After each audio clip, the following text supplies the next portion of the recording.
Yes, what's good, people? Tech Jamo. So, yeah, we're out here with the Elgato 4K 60S Plus. Now, big shout out to Elgato for hooking this up for review, an unbiased review. Um, yeah, let's get this thing unboxed, get into it, and see what's really good.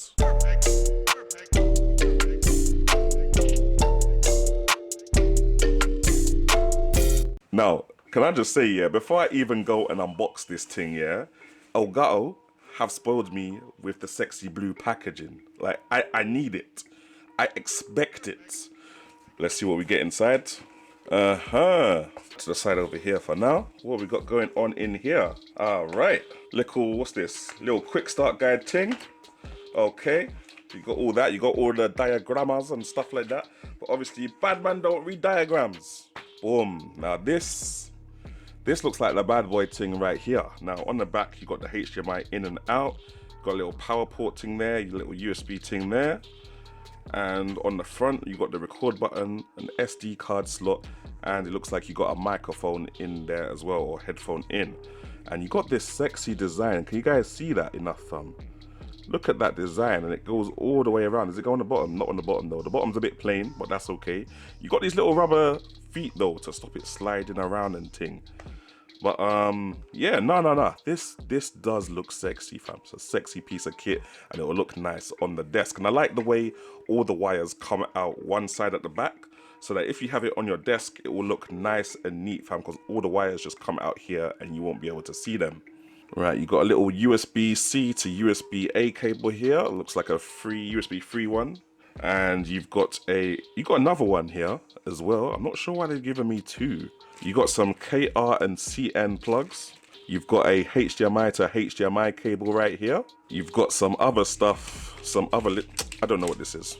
And you've got another little box of goodies here. Okay, so you basically got adapters for all around the world, but as we're in the UK, we're only gonna use this bad boy right here. And you've also got the adapter itself, which isn't too big really. It's not actually too bad. So I'm assuming we slide this on top.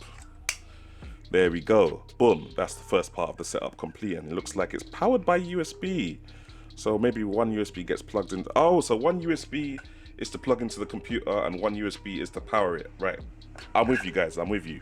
And I think that's it for the... Oh, hey, what is this? What is that? A Division of Corsair. Is that a sticker? That's some sick little metallic Elgato sticker, fam. Bam. You know how man feels about my stickers. You already know how man feels about... Yo, let me calm down in it. Let me calm down. Elgato gaming, you know? Okay. Right, so let's get this thing set up then. Put one USB-C to A cable into that USB-C port. Put one USB-C to A cable into the power port. And we just plug a HDMI into the in port. And then last but not least, you need the HDMI which plugs into your TV or monitor.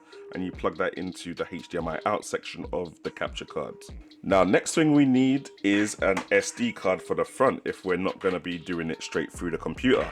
Now, Elgato recommends that if you're going to be shooting 4K 60 frames per second gameplay, you're going to need a class 3 card that you can see there, innit? I'll put a little link to this one in the description section below. They're just the fastest ones that you can get essentially at the moment, as far as I'm aware anyway.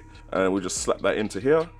Alright, so man's got the thing plugged in. The 4K 60S Plus is all up and running, no issues there. But I've still put down a couple points that I wanted to share with you guys. Firstly, it's super easy to set up and you get everything that you need in the box. Literally takes about 5 minutes plugging in what? A HDMI from the capture card into the TV or monitor, a HDMI from the capture card into the console that you're playing the game on, and then either a USB into the computer if you're using OBS or, you know, Elgato's 4K capture utility, or a USB into the power supply if you're using the capture card in its standalone modes where you just want it to capture directly to the SD cards. The SD card is not included, by the way. You need to get that yourself and make sure you get a nice quick one. I like how it's a nice little small portable package as well. However, every capture card that Elgato has done before this has been smaller, but this is still, it's not too crazy, and with the added functionality that it gives, it's definitely a worthy trade-off for the size. Now it comes with a power adapter for that USB, but you don't need to use a power adapter. If you've got a worthy enough USB socket, or you've got one of them extension, ports with a USBs in them as well, you can literally plug this capture card into that, and that will be enough to power the capture card. I like how when the capture card is not plugged into the computer in USB mode, the button to record is instant. Like literally as soon as you press it is when it starts recording. There's no 3-second delay or 5-second delay just in case you've missed something kind of thing. What would be really good though is if there was a feature where it could record the last 5 minutes. I also don't sleep on the fact that when you record stuff to the SD card and you slap the SD card into the computer, it's very easy to find the video files. And I say this coming from experience using a Sony camera. When I first got the camera and I was recording videos, I put the SD card into the computer and I was like, yo, where are my video files? Why are they not in a file that's called video? Why are they everywhere else? Kind of thing, innit? So yeah, just to make things simple, they're in a nice easy place to find on the SD card. Now, a couple of points I put down for things that I didn't like so much was the lag on the preview. So when you're streaming, the preview that you can see in comparison to what you're actually playing is quite slow. So it means that you have to have the pass-through activated in order to play. You can't just play it directly from the preview, as you kind of could with their older cards like the HD60S Plus. Also, it's really cool that they included a little 3.5mm line-in for your voice if you plug in a microphone. However, the microphone voice seems to come out a lot quieter than the in-game sound. And it would be cool if there was like a little slider, for example, where you could turn up your voice on the microphone and perhaps turn down the in-game sound. I mean, that wouldn't even be an issue if they just put your voice and the in-game sound on 2 separate audio tracks, so that when you're in post, you can just turn up your voice anyway and turn down the game sound. However, they mix your voice and the in-game sound together, so you can't separate them. This is not really a negative point, it's just something you might want to know if you're wondering what's going on.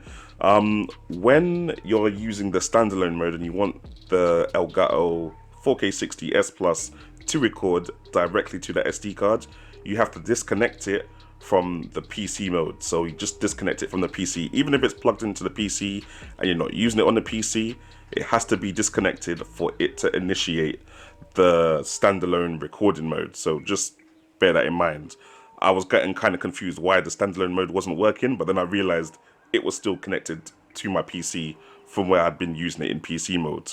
But yeah, in conclusion, guys, this is one of my favorite tools now for recording, because sometimes I can't be bothered to bring my laptop with me if I want to record some footage. Like I literally, if I'm playing some multiplayer with my boys or something, or with my little bros, like I just want to bring the console that I'm playing games on, my Nintendo Switch, bring this little guy now, plug it into the Nintendo Switch, pass it through to the TV, and not have to worry about any Elgato settings or how or where I'm going to put my laptop next to the capture card. I can just bring the capture card and get some decent footage and then do my voiceovers afterwards if necessary. There is nothing like this on the market at the moment. There is absolutely nothing like this, and I've been waiting for something like this that would allow me to leave my laptop at home and still go and record footage. So yeah, fam, this is a one-off, fam. As far as I know, if you do know of any other alternatives, feel free to give me a shout. But right now, this is the only thing I've seen on the market that's capable of doing the standalone mode, which is a big plus when you're trying to cut down on how much gear you're packing these days.